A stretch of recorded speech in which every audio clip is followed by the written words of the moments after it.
escorted by the chiefs and people of Oselu on his journey back to Benin City.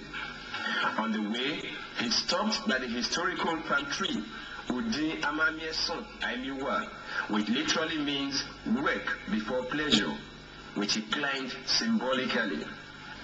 At Iyakma, the boundary between Oselu and Benin City, the Oselu escorts took leave of the Edaike, and the Oredo chiefs escorted him into the city.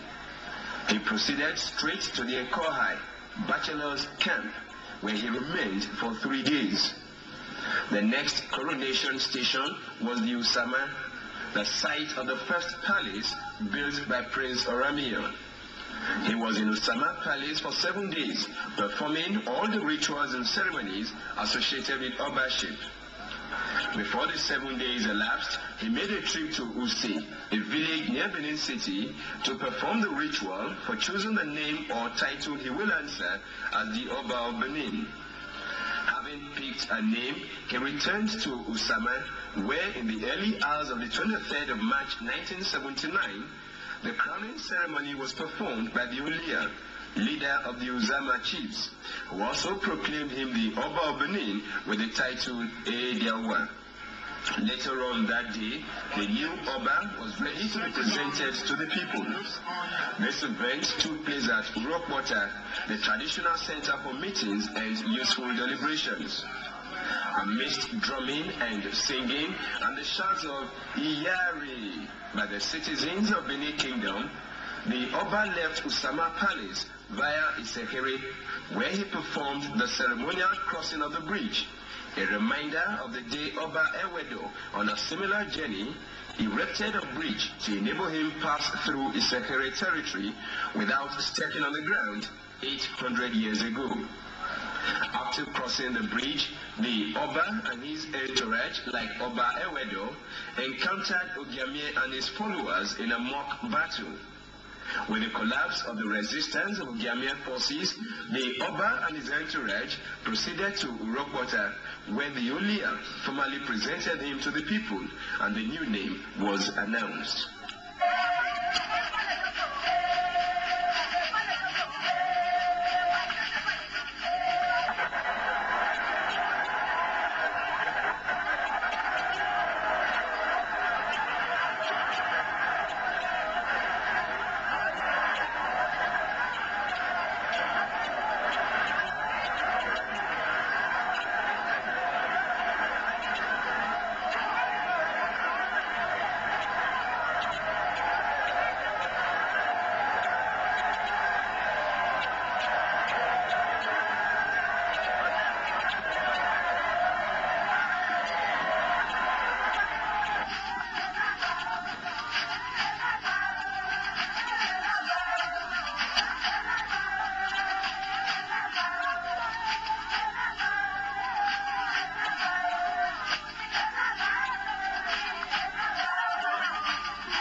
The ceremony at Rockwater concluded, Oba Ediawa moved straight into the palace to begin his new rule as the leader and father of his people.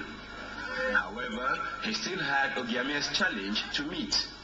So, on the 7th day after the coronation, Oba Ediawa assembled his troops and proceeded to Ekiopara, where he engaged in a mock battle with Ogiamie and his troops, in allusion to the real battle between Oba Ewedo and Ogiamie in the 13th century.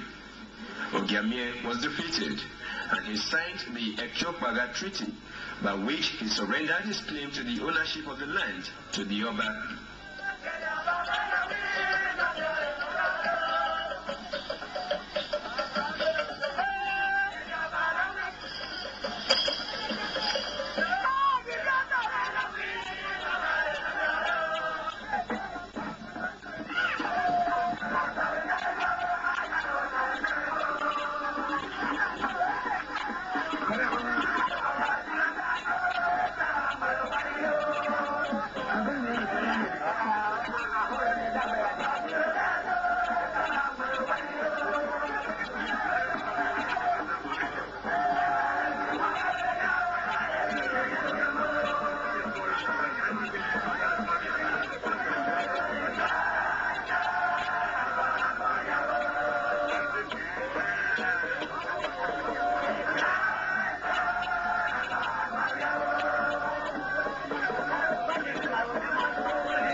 the ceremonies and rituals connected with the coronation over, Oba Ediawa settled down to face the traditional administration of the kingdom and fulfill his obligations to his people.